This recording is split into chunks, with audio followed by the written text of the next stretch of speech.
കൈവണങ്ങി സന്നിധിയിൽ നിന്നിടണം.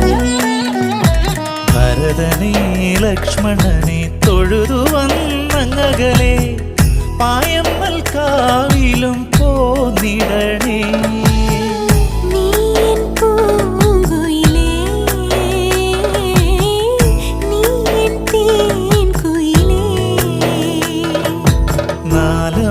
നാലമ്പലമണയാനൊരു തുണയായിടാം ഞാൻ, പുതുമഴ നനയാതെ കുട നീർത്തിടാം ഞാൻ, കളമൊഴി ചൊല്ലാൻ